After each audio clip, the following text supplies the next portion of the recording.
nagsisipay daily devotion. Ako po sa Alexander Gomez ng batch 3.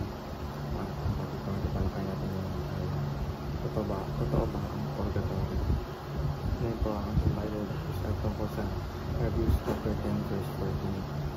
Gusto po natin gamitin sa simulan ng salita ng Diyos. Sinasabi dito na, for by a single offering, He has perfected for all time those who are being sanctified.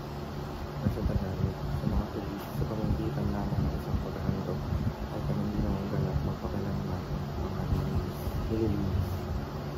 Teachings, the Bible teaches, number 1, Christ's purification is enough. Hindi na kailangan ng karagdagang sakripisyo ang gawa mula sa atin upang makatawag. At ang ginawa niya sa krus ay kompleto na. Ibig sabihin, wala ng ibang paraan ng pagligtas kundi sa pamamagitan ng kanyang dugo at handog. Teaching number 2, Christ's purification is for all time. Ang paglilinis sa Kristo ay para sa lahat ng panahon. Hindi ito panandalian ang limitado lamang. Kapag tinanggap mo si Kristo, ang kanyang sakripisyo ay nagpisan ngayon at magpakailanman.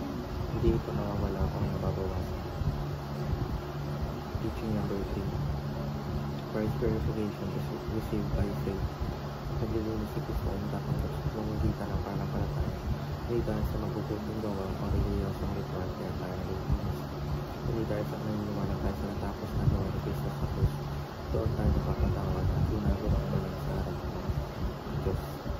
Sa madaling salita, tinuturo ng Biblia na buo, sapat at walang hanggan ang paglilinis si Kristo. At natatanggap ito ng sinumang sumasampalataya sa Kanya. Applications. How to receive purification. Number 1, repentance. Turn away from sin and turn to God.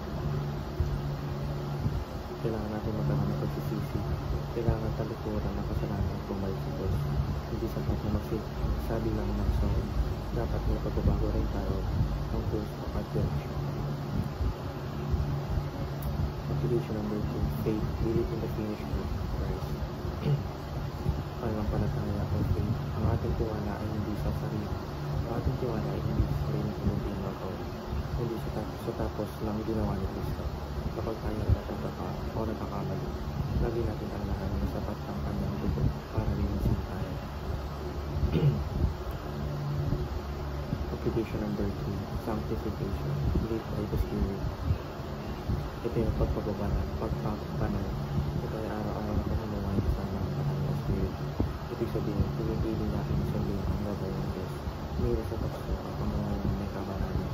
Sa ganitong paraan, hindi lamang natin naunawa ng katotohanan ng paglilinis sa Kristo. Kundi na naranasan din natin ito sa ating praktikal na buhay, sa ating isip, puso at puso. Yun lamang po ang devotion para sa lahat.